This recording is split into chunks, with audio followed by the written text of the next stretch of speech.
Sejam bem-vindos a mais uma leitura diária. A passagem de hoje se encontra no livro de Hebreus, do capítulo 5 ao capítulo 7.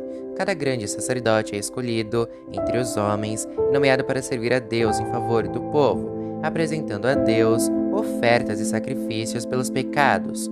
Como ele próprio tem as suas fraquezas, pode ter paciência com os ignorantes e com os que cometem erros, e porque ele mesmo é fraco, precisa oferecer sacrifícios não somente pelos pecados do povo, mas também pelos seus próprios pecados. Ninguém escolhe para si mesmo a honra de ser grande sacerdote.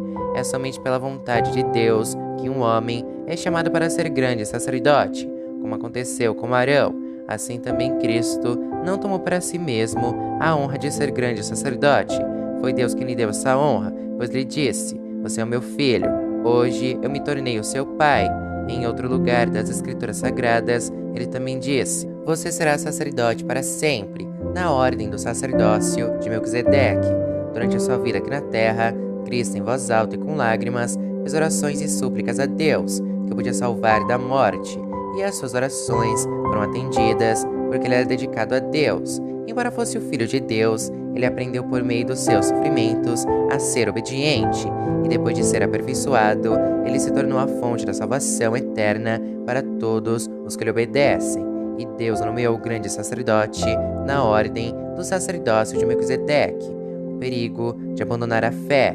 Temos muito o que dizer a respeito desse assunto, mas, porque vocês custam a entender as coisas, é difícil explicá-las. Depois de tanto tempo, vocês já deviam ser mestres, mas ainda precisam de alguém que lhes ensine as primeiras lições dos ensinamentos de Deus. Em vez de alimento sólido, vocês ainda precisam de leite. E quem precisa de leite ainda é criança e não tem nenhuma experiência para saber o que está certo ou errado. Porém, a comida dos adultos é sólida, pois eles pela prática sabem a diferença entre o que é bom e o que é mal. Capítulo 6. Assim, vamos em frente a fim de chegarmos ao ensinamento de adultos, deixando para trás as primeiras lições da mensagem de Cristo. Nós não vamos colocar de novo as bases dessa mensagem, isto é, a necessidade de abandonar uma vida inútil e de crer em Deus, o ensinamento a respeito dos batismos e da cerimônia de pôr as mãos sobre os cristãos e a ressurreição dos mortos e o julgamento eterno. Vamos em frente, e se Deus quiser, é isso que faremos. Como é que as pessoas que abandonaram a fé podem se arrepender de novo? Elas já estavam na luz de Deus, já haviam experimentado o dom do céu e recebido sua parte do Espírito Santo. Já haviam conhecido por experiência que a palavra de Deus é boa e tinham experimentado os poderes do mundo que há de vir, mas depois abandonaram a fé. É impossível levar essas pessoas a se arrependerem de novo, pois estão crucificando outra vez o Filho de Deus e zombando publicamente dele. Deus abençoa a terra que recebe a chuva, a qual muitas vezes cai sobre ela e produz plantas úteis para aqueles que trabalham nela, mas a terra que produz mato e espinhos não serve para nada.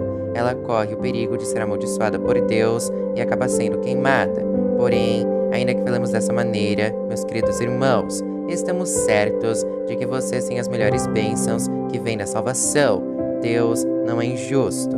Ele não esquece o trabalho que vocês fizeram, nem o amor que lhe mostraram na ajuda que deram e ainda estão dando aos seus irmãos na fé. O nosso profundo desejo é que cada um de vocês continue com entusiasmo até o fim, para que de fato recebam o que esperam. Não queremos que se tornem preguiçosos, mas que sejam como os que creem e têm paciência, para que assim recebam o que Deus prometeu, a certeza da promessa de Deus. Deus fez a promessa a Abraão e jurou cumpri-la, e como não havia ninguém maior do que ele mesmo, Deus jurou pelo seu próprio nome. Ele disse a Abraão: "Eu prometo que abençoarei você ricamente e lhe darei muitos descendentes." Abraão teve paciência e por isso recebeu o que Deus havia prometido. Quando alguém jura, usa o nome de uma pessoa que é maior do que ele, e o juramento acaba com qualquer discussão. Deus quis deixar bem claro aos que o receberam que ele havia prometido que jamais mudaria sua decisão. Por isso, junto com a promessa, fez o juramento. Portanto, duas coisas que não podem ser mudadas, e a respeito delas, Deus não pode mentir. E assim nós, que encontramos segurança nele, nos sentimos muito encorajados a nos manter firmes na esperança que nos foi dada. Essa esperança mantém segura e firme a nossa vida, assim como a âncora mantém seguro o barco. Ela passa pela cortina do templo do céu e entra no lugar santíssimo celestial. Foi lá que, para nosso bem, Jesus entrou antes de nós, e ele se tornou para sempre o grande sacerdote, na ordem do sacerdócio de Melquisedeque. Capítulo 7. Melquisedeque, rei e sacerdote. Esse Melquisedeque era rei da cidade de Salém e sacerdote do Deus Altíssimo. Quando Abraão estava voltando da batalha em que matou os reis, Melquisedeque foi ao encontro dele e o abençoou. Abraão lhe deu a 10ª parte de tudo o que ele havia tomado dos inimigos da batalha. O nome de Melquisedeque quer dizer, primeiramente, rei da justiça, e porque ele era rei de Salém, o seu nome também quer dizer rei da paz.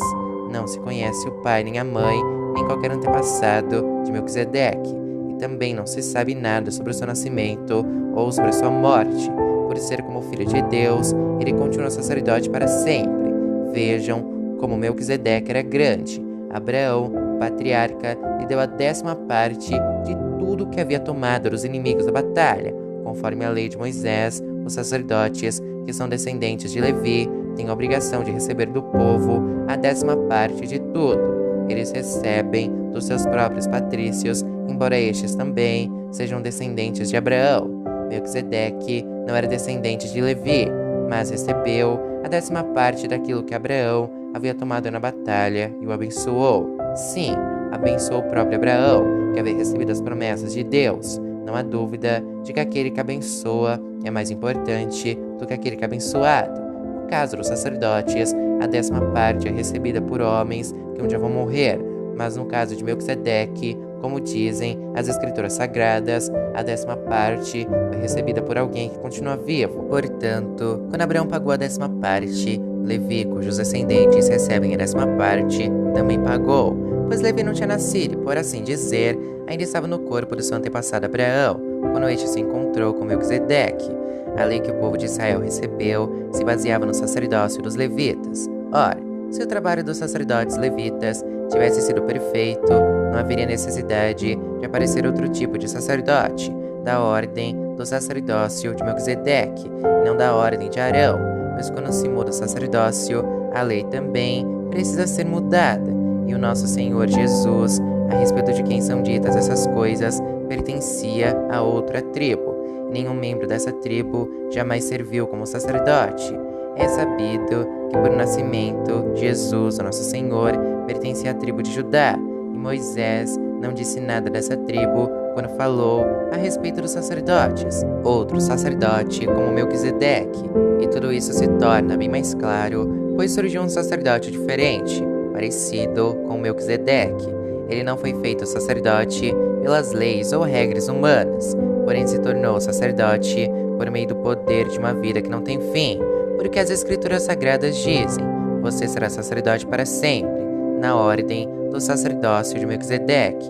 Assim a regra antiga foi anulada porque era fraca e inútil, pois a lei não podia aperfeiçoar nada, mas agora Deus nos deu uma esperança melhor, por meio da qual chegamos perto dele.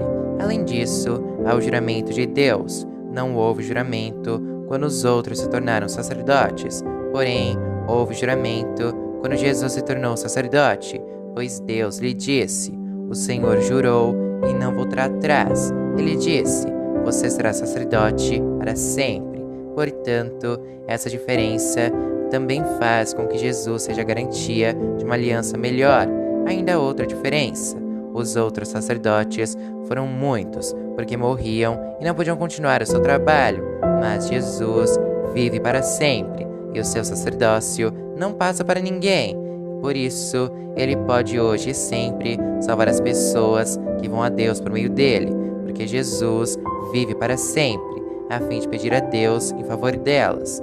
Por isso, Jesus é o grande sacerdote de que necessitamos. Ele é perfeito e não tem nenhum pecado ou falha. Ele foi separado dos pecadores e elevado acima dos céus. Ele não é como os outros grandes sacerdotes. Não precisa oferecer sacrifícios todos os dias. primeiro pelos seus próprios pecados e depois pelos pecados do povo. Ele ofereceu um sacrifício, uma vez por todas, quando se ofereceu a si mesmo. A lei de Moisés escolheu homens, que são imperfeitos, para serem grandes sacerdotes. Mas pela promessa feita com juramento, a qual veio depois da lei de Moisés, Deus escolhe o Filho, que se tornou perfeito para sempre.